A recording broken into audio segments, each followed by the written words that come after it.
I've been wanting to do videos for a long time and be more active on my YouTube, and I've always wanted to do this.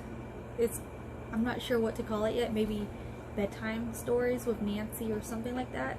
Well, help me create a name, but my thing is I want to get into something deep or something light every night, like right now with what's going on. It's something that I think about daily, is racism, is the injustice. So I want to share a book that JR got for me. If you guys don't know me, JR is my other half, and this is a pastor that went to our church a while back to speak, and he was selling these books. It's called The Third Option: Hope for a Racially Divided Nation. And I've been thinking about this book lately. There's a lot of stuff that I learned from this, and I wanted to read a piece of it. I hope this is legal for me to read a part of it. I'll put the book in the link so you can follow up if you want to read this book as well. I really recommend it.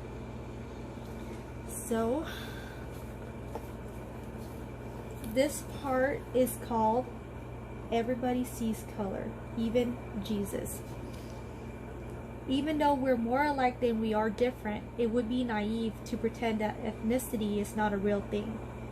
Humans are all different, and it would be disingenuous, even dishonest, to pretend otherwise. I learned this in a very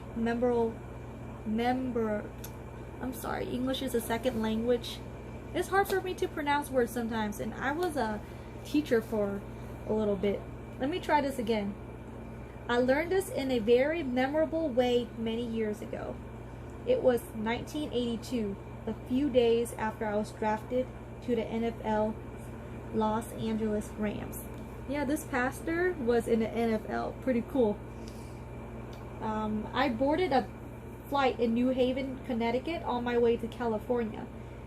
Changing planes in Las Vegas, I noticed a guy in the airport who I initially thought was a really big, light-skinned black dude. As I got closer, I realized that he is an extremely... Oh, I'm sorry, I read that wrong. As I got closer, I realized he was in an extreme category of big, and he wasn't exactly a black brother. He was something else. He had my complexion, which was about an inch taller than me, was twice as wide, and 100 pounds heavier. But I was clueless as to his ethnicity. So if you don't know Miles McPherson, the author, see, I really can't talk. The author? How the heck? Okay. I'm not gonna try it again. But if you don't know him, he's part, I think he's part white and part black. So, kind of like me. We're both mixed children. That's why when I saw him at the church and he was speaking about, hard topics like racism, I knew, I mean, see, I can't talk. I knew I needed his book.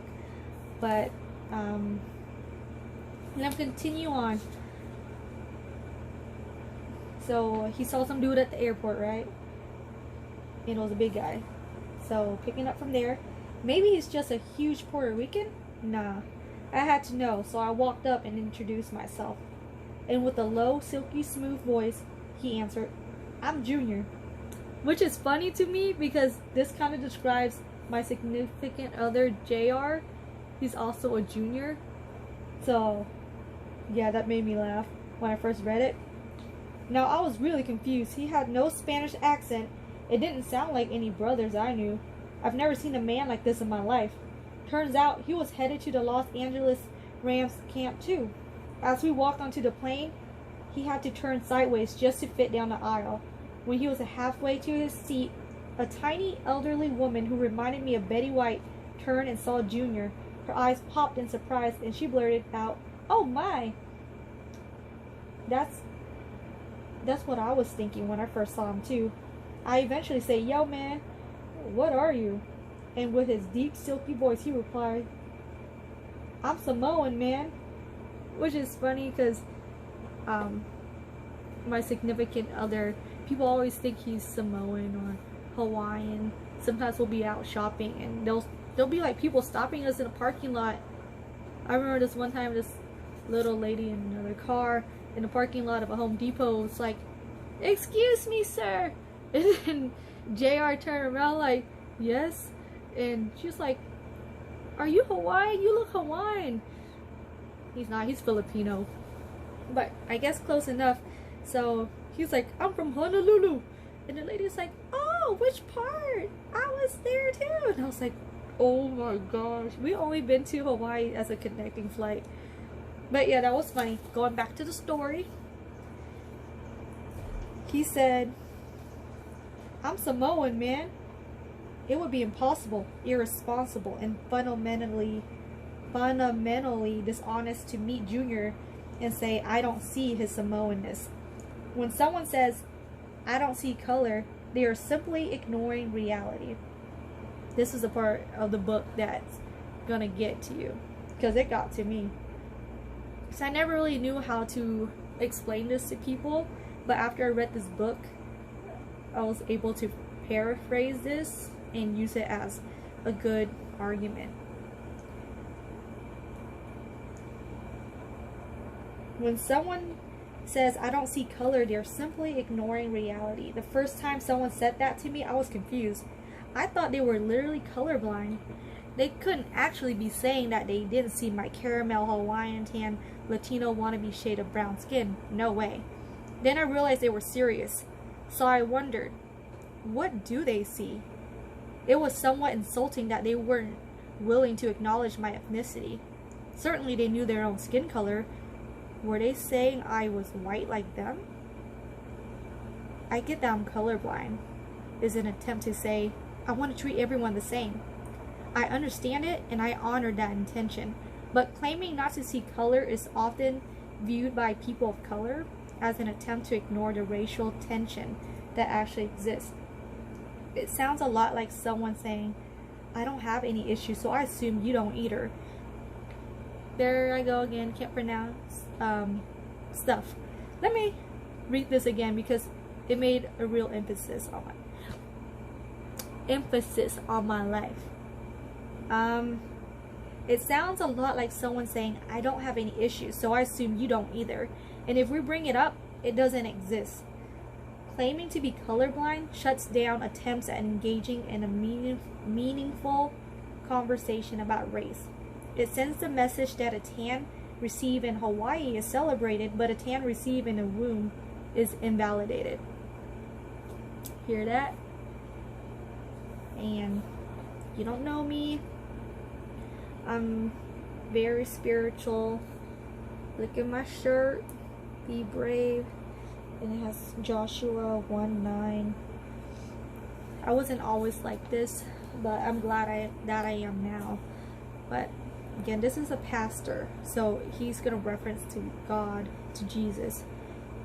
He says, we know from the scriptures that Jesus definitely saw color.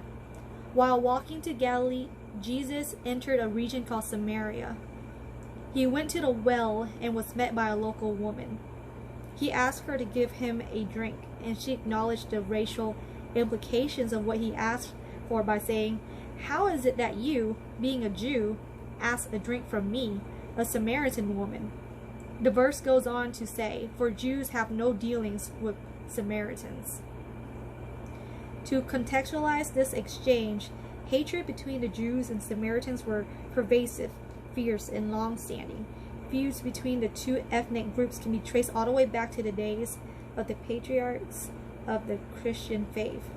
Their mutual hatred erupted when from around 530 BC, 43,000 members of the nation of Israel, who had previously been carried off into Babylonian, or is it Babylonian? It's one of those, captivity, were permitted to return and rebuild Jerusalem in the land occupied by Samaritans. The Samaritans understandably opposed the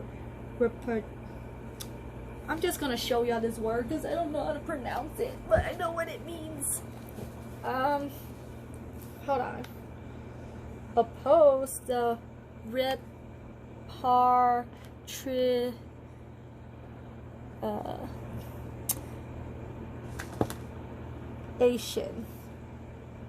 of their land against their will. Jews in turn detested the culture and religion of the Samaritans, calling them dogs and half-breed. Given this context, if Jesus had ignored the Samaritan women's ethnicity by claiming to be colorblind, the significance of his gesture would have been lost.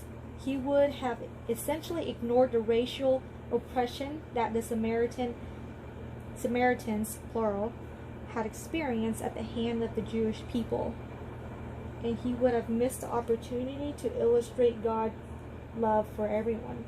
The lesson I gleaned from this story is that we honor God when we honor someone else's inherent priceless value, including his or her ethnicity. We live up to the standard that God has placed us on as humans when we love people for who they are, even at the expense of potential criticism from those who are like us, rather than pretend to overlook our differences. That hit me. Okay, I'm almost done. Difference in shades of the same. On the one hand, we've created a problem by claiming we're more different than we actually are. On the other hand, we created a problem by ignoring our differences. If we're going to overcome the racial divide in our culture, we must first understand both the nature of our division and the potential for unity. We must acknowledge that different shades have different experiences, while recognizing that we all share the same desire to be honored for who we are. Once we learn who and what we really are, we'll learn how we were designed to treat each other. When we realize we're all basically a creative... I messed up. Let me read that one more time. When we realize we're all basically a creative version of the same design, the knowledge will unite us. That's all from this book. It's not that long. I'm rereading it right now. I may share about this book again. I will share about other stories that I've read, or any nonfiction that I've read that resonates with what we're going through right now. And I like this book because at the end of every chapter, he shares a prayer. And I want to go ahead and end it in a prayer as well. I want to end all of my videos that I make in the future with a prayer. I hope that you guys can join me. The one that he has in this book is what I'll use for today. Dear Lord, I ask that you reveal to us the true nature of the unalienable image that you have given us. 1 Samuel 2:30 says, "Those who honor me, I will honor, and those who despise me shall be lightly esteemed." I want to be a person of honor, and I want to be a part of a movement of honor. Holy Spirit, I can only do that if you fill my heart with the love of the Father. In your name I pray. Amen. Thank you for watching, and I hope that I get less awkward over time. My little brother challenged me, and he says that I'm really awkward in front of the camera. So let's make this work. Have a good night.